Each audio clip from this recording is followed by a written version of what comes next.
ನೀರು ಸರಬರಾಜು ನೌಕರರ ಮಹಾಸಂಘದ ವತಿಯಿಂದ ಸ್ವಾಗತ ಮಾಡ್ತಾ, ಸಂಗಾತಿಗಳೇ, ಕಳೆದ 25 ವರ್ಷಗಳಿಂದ ರಾಜ್ಯದಲ್ಲಿ 6,000 ನೀರು ಸರಬರಾಜು ನೌಕರರು ನಿರಂತರವಾಗಿ ನಾವು ಕೆಲಸ ಮಾಡ್ಕೊಂಡು ಬರ್ತಾ ಇದ್ದೀವಿ. ಇದು ಸಾರ್ವಜನಿಕರಿಗೆ ಬಹಳ ಉಪಯುಕ್ತ ಕೆಲಸ ಅಂತೇಳಿ ನಾವು ಯಾವತ್ತೂ ಕೂಡ ಯಾವುದೇ ವಿಧವಾದ ಸರ್ಕಾರಕ್ಕೆ ಹಾನಿ ಆಗಲಿ, ತೊಂದರೆ ಆಗುವಂತಹ ಯಾವುದೇ ಸ್ಟ್ರೈಕ್ ಮಾಡಲಿಲ್ಲ, ಬಂದ್ಗಳು ಮಾಡಲಿಲ್ಲ, ಯಾವುದೇ ತೊಂದರೆ ಕೊಡಲಿಲ್ಲ. ನೀರು ನಿಲ್ಲಿಸಿ ಸ್ಟ್ರೈಕ್ ಮಾಡಬಹುದಾಗಿತ್ತು, ಅಂಥದ್ದೇನೂ ಮಾಡಲಿಲ್ಲ. ನಾವು ನಮ್ಗೆ ಆಗ್ತಾ ಇರೋ ಎಲ್ಲ ನೋವುಗಳನ್ನ ಸಹಿಸಿಕೊಂಡು ಬಹಳ ತಾಳ್ಮೆಯಿಂದ ಇಲ್ಲಿವರೆಗೂ ಬಂದಿದ್ವಿ. ನಮ್ಮ ನೀರು ಸರಬರಾಜು ನೌಕರಿಗೆ ಕೇವಲ 15,000 ವೇತನ ಕೊಡ್ತಾರೆ. ಕೆಲವು ಕಡೆ 13 ಕೊಡ್ತಾರೆ, ಕೆಲವು ಕಡೆ 12 ಕೊಡ್ತಾರೆ, ಕೆಲವು 15,000 ಕೊಡ್ತಾರೆ, ಕೆಲವು ಕಡೆ 2 ವರ್ಷ ಅದು ವೇತನನೇ ಕೊಟ್ಟಿಲ್ಲ. ಹಂಗೆ ಕೆಲಸ ಮಾಡ್ತಾ ಇರ್ಬೇಕು ನಾವು. ಇಲ್ಲ ಅಂದ್ರೆ ಏನಾದ್ರು ನಾವು ಪ್ರಶ್ನೆ ಮಾಡಿದ ಕೆಲಸ ತೆಗಿತಾರೆ. ಸುಮ್ಮನೆ ನಮ್ಮ ಹೆಣ್ಣು ಮಕ್ಕಳು ಗರ್ಭಿಣಿಯಾಗಿ 1-2 ತಿಂಗಳು ರಜೆ ತಗೊಂಡಿದ್ದಕ್ಕೆ ಕೆಲಸದಿಂದ ತೆಗೆದಿದ್ದಾರೆ. ಇದು ಬಹಳ ನೋವಿನ ಸಂಗತಿ. ನಮಗೆ ಇಷ್ಟೆಲ್ಲ ನೋವಾದರೂ ಕೂಡ ನಾವು ತಾಳ್ಮೆಯಿಂದ ಮತ್ತೆ ಕೆಲಸ ಮಾಡ್ತಾನೆ ಇದ್ದೀವಿ, ಕೆಲಸ ಬಿಟ್ಟಿಲ್ಲ. ನೀರು ಬಹಳ ಮುಖ್ಯವಾದದ್ದು, ಜನರಿಗೆ ಬಹಳ ಇಂಪಾರ್ಟೆಂಟ್ ಅನ್ನೋ ಒಂದು ಕಾರಣಕ್ಕೆ ನಮಗೆ ನಾವೇ ತಾಳ್ಮೆ ತಗೊಂಡು ಕೆಲಸ ಮಾಡ್ತಾ ಇದ್ದೀವಿ. ನಾವು ಮುಷ್ಕರ ಮಾಡುವಾಗ ಇಬ್ಬರು ನಮ್ಮ ಸಚಿವರು ಬಂದಿದ್ರಿ. ಇಬ್ಬರು ಕ್ಯಾಬಿನೆಟ್ ಸಚಿವರು ಬಂದು ನೀವೇನು ಮಾಡಿಕೊಟ್ರಿ, ನೀವು ದಯವಿಟ್ಟು ಎದ್ದೋಗಿ ಈ ಮುಷ್ಕರ ವಾಪಸ್ ಪಡೀರಿ, ಮುಂದಿನ ಬಜೆಟ್ ಅದರಲ್ಲಿ ನಿಮಗೆ ನೇರ ಪಾವತಿ ಮಾಡ್ತೀವಿ, ನೇರ ನೇಮಕಾತಿ ಮಾಡ್ತೀವಿ, ನೀವೇನು 10 ಲಕ್ಷ ಇಡಿಗಂಟು ಕೇಳ್ತಿದ್ರಲ್ಲ ಅದನ್ನು ಮಾಡ್ಕೊಡ್ತೀವಿ, ಸುಪ್ರೀಂ ಕೋರ್ಟ್ ತೀರ್ಪಿನಂತೆ 27,000 ಸಂಬಳನೂ ಕೊಡ್ತೀವಿ ಅಂತ ಮಾತು ಕೊಟ್ಟಿದ್ದು ನೀವೇ,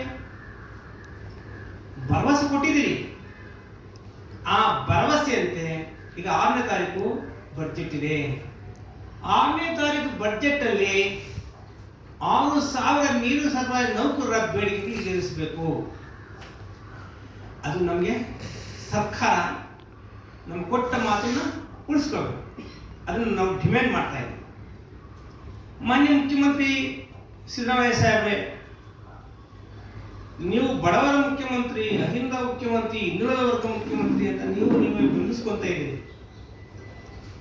ನಾವುಗಳು ಒಪ್ತೀವಿ, ಎಸ್ ನೀವು ಬಡವರ ಮುಖ್ಯಮಂತ್ರಿನೇ, ನೀವು ಒಳ್ಳೆ ಮುಖ್ಯಮಂತ್ರಿನೇ, ಬಡವರಿಗೆಲ್ಲ ಸಹಾಯ ಮಾಡ್ತಾ ಇದ್ದೀರಿ.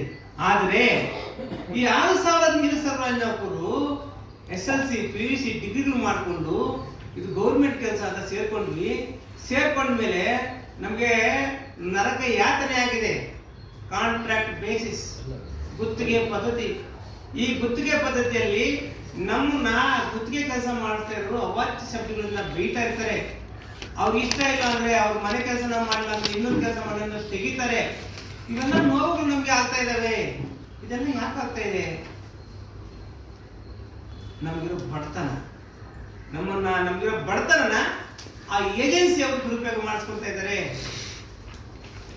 ನಾವು ಸರ್ಕಾರಕ್ಕೆ ಪ್ರಶ್ನೆ ಮಾಡ್ತಾ ಇದ್ವಿ, ಆ ಏಜೆನ್ಸಿ ಇದೆಯಲ್ಲ, ಅವ್ರು ಏನು ದುಡ್ಡು ಕೊಟ್ಟಿರಲ್ಲ, ಆ ಏಜೆನ್ಸಿ ದುಡ್ಡು ಸರ್ಕಾರ ದುಡ್ಡು ತಗೊಂಡು ಅವರು ಇನೋವಾ ಕಾರ್ ತಗೊಂಡು ಅವರು ಆಫೀಸ್ ಮಾಡಿಕೊಂಡ್ರು.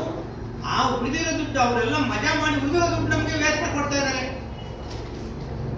ಅಲ್ಲಿಂದ ಅವರೆಲ್ಲ ಖರ್ಚು ಮಾಡ್ಕೊಂಡು ನಮ್ಗೆ ಕೊಡೋ ಅಷ್ಟೊತ್ತಿಗೆ 15,000 12,000 ಸಂಬಳ ಸಿಗ್ತಾ ಇದೆ. ಏಜೆನ್ಸಿ ಆಗ್ಬೇಕು ಸ್ವಾಮಿ. ಗುತ್ತಿಗೆ ಪದ್ಧತಿ ರದ್ದು ಮಾಡಿ, ನೇರ ಪಾವತಿ ಮಾಡಿ. ಆ ಸೋರಿಕೆ ಸಿದ್ಧಾಂತ ಇದೆಯಲ್ಲ, ಆ ಸೋರಿಕೆ ಸಿದ್ಧಾಂತ, ಕಮಿಷನ್ ಎಲ್ಲ ಕಡಿಮೆ ಆಗಿ ನೇರವಾಗಿ ನಮಗೆ ಸಂಬಳ ಸಿಗುತ್ತೆ. ನಾವು ಪ್ರಾಮಾಣಿಕವಾಗಿ ಕರ್ತವ್ಯ ಮಾಡ್ತಾ ಇದ್ದೀವಿ. ನಾವು ನೀರು ಬಿಟ್ಟಿಲ್ಲ ಅಂದ್ರೆ ರಾಜ್ಯದಲ್ಲಿ ಎಷ್ಟು ತೊಂದರೆ ಆಗುತ್ತೆ ಗೊತ್ತಿಲ್ವಾ ಸರ್ಕಾರಕ್ಕೆ? ನಾವು ನೀರು ಬಿಟ್ಟಿಲ್ಲ ಅಂದ್ರೆ ಎಷ್ಟು ತೊಂದರೆ ಆಗುತ್ತೆ ಗೊತ್ತಿಲ್ವಾ? ಆದ್ರೆ ರಂಜಾನ್ ಹಬ್ಬ ಆಗ್ಲಿ, ದಸರಾ ಹಬ್ಬ ಆಗ್ಲಿ, ಯುಗಾದಿ ಹಬ್ಬ ಆಗ್ಲಿ, ಹಬ್ಬಗಳು ನಾವು ಮಾಡ್ಕೊಂತ ಇಲ್ಲ. ಆ ಹಬ್ಬಗಳ ದಿನದಲ್ಲೂ ಕೂಡ ನಾವು ಹೋಗಿ ನೀರು ಬಿಡ್ತಾ ಇದ್ವಿ. ಹಬ್ಬಗಳು ರಾತ್ರಿ ಬೇರೆಯವ್ರ 8 ಗಂಟೆ ಡ್ಯೂಟಿನ ನಮ್ದು. ಹಗಲು ರಾತ್ರಿ ನೀವು ಯಾವಾಗ ಕರ್ಕೊಂಡು ಬಂದ ಡ್ಯೂಟಿ ಮಾಡ್ತಾ ಇದೀವಿ. ನೀರು ಬಿಡೋದು ನಮ್ಮ ಕೆಲಸ ಅಂತೇಳಿ ಯಾರು ಬರ್ತಾರೆ ಏಜೆನ್ಸಿಗಳು. 12 ಗಂಟೆಗೆ ಅವ್ರದೇನೋ ಮದುವೆ ಇದೆ, ಅವ್ರದೇನೋ ಕಟ್ಟು ಅಲ್ಲಿಗೂ ನೀರು ಬಿಡ್ಬೇಕು, ಇಲ್ಲಿಗೂ ನೀರು ಬಿಡಬೇಕು. ಯಾರೋ ಕಾರ್ಪೊರೇಟ್ರು, ಯಾರೋ ಕೌನ್ಸಿಲರ್ ಬಾಯಿಗೆ ಬಂದಂಗೆ ಬೈತಾರೆ, ಅವ್ರದ ಬಯಸ್ಕೋಬೇಕು. ಅವ್ರು ಬೈಯೋ ಶಬ್ದಗಳಿಗೆ ನಮ್ಮ ಸ್ವಾಭಿಮಾನವನ್ನು ಮಾರ್ಕೊಂಡು ನಾವು ಅಲ್ಲಿ ಕೆಲಸ ಮಾಡ್ತಾ ಇದ್ದೀವಲ್ಲ. ಯಾಕೆ? ನಾವು ಕೂಡ ಈ ನಾಡಿನ ಪ್ರಜೆಗಳಲ್ವಾ? ನಾವು ಕೂಡ ಓಟ್ ಹಾಕಿಲ್ವಾ? ನಾವು ಓಟ್ ಹಾಕಿದ್ವಿ ಸ್ವಾಮಿ, ನಾಡಿನ ಪ್ರಜೆಗಳು ಸ್ವಾಮಿ. ಸ್ವಾಭಿಮಾನ ಮಾರ್ಕೊಂಡು ನಾವು ಯಾಕೆ ಕೆಲಸ ಮಾಡಬೇಕು? ಸ್ವಾಭಿಮಾನ ಮಾರಿಸ್ತಾ ಇರೋದು ನೀವೇ ಅಲ್ಲ, ಸರ್ಕಾರ. ನಮ್ಮ ಸ್ವಾಭಿಮಾನ ಧಕ್ಕೆ ನಾವು ಯಾಕೆ ಕೆಲಸ ಮಾಡ್ಬೇಕು? ಅದನ್ನ ಯಾಕೆ ಸರ್ಕಾರ ಪರಿಗಣಿಸಬಾರ್ದು? ನಮ್ಮ ನೋವಾದಾಗ ನೀವು ಕೇಳದ ಸರ್ಕಾರ. ಅದಕ್ಕೆ ನಾವು ತೀರ್ಮಾನ ತಗೊಂಡಿದ್ದೀವಿ. ನಮಗೆ ಈ ನೋವು ಸಾಕಾಗಿದೆ, ನಮಗೆ ಸ್ವಾಭಿಮಾನದ ಬದುಕು ಬೇಕಾಗಿದೆ. ಹಂಗಾಗಿ 6,000 ನೀರು ಸರಬರಾಜು ನೌಕರು 6ನೇ ತಾರೀಕು ಬಜೆಟ್ ಅಲ್ಲಿ ನೀವು ಕೊಟ್ಟ ಮಾಡಿದಂತೆ ನೇರ ಪಾವತಿ ಆಗಿಲ್ಲ, 10 ಲಕ್ಷ ಇಟ್ಕೊಂಡು ಕೊಟ್ಟಿಲ್ಲ, ಸುಪ್ರೀಂ ಕೋರ್ಟ್ 27,000 ಸಂಬಳ ಆಗಿಲ್ಲ. ಇದರಲ್ಲಿ ಯಾವುದೇ ಪೆಂಡಿಂಗ್ ಇದ್ರೂ ಕೂಡ ನೀರು ಬಂದ್ ಮಾಡಿ ಮುಷ್ಕರ ಮಾಡ್ತೀವಿ. ಸರಿ, ಸರ್ಕಾರ ನೀವು ಏನ್ ಬೇಕಾದ್ರೆ ನಮ್ಗೆ ಕ್ರಮ ವಹಿಸಿ. ನಾವು ಇಷ್ಟು ವರ್ಷ ತಾಳ್ಮೆಯಿಂದ ಇದ್ದೀವಿ, ಇನ್ನು ತಾಳ್ಮೆ ಪ್ರಶ್ನೆನೇ ಇಲ್ಲ. ನೀರು ಬಂದ್ ಮಾಡಿ. ಮಾನ್ಯ ಮುಖ್ಯಮಂತ್ರಿ ಸಾಹೇಬ್ರೆ, ಬಜೆಟ್ ರೆಡಿ ಮಾಡ್ತಾ ಇದ್ರಿ, ನೀರು ಬಂದ್ ಮಾಡಿ ನಾವು ಮುಷ್ಕರ ಕಿಳಿತೀವಿ. ಅಂಗು ಬಗ್ಗಿಲ್ಲ ಅಂದ್ರೆ ಅನಿರ್ದಿಷ್ಟ ಮುಷ್ಕರ ಘೋಷಣೆ ಮಾಡ್ತೀವಿ.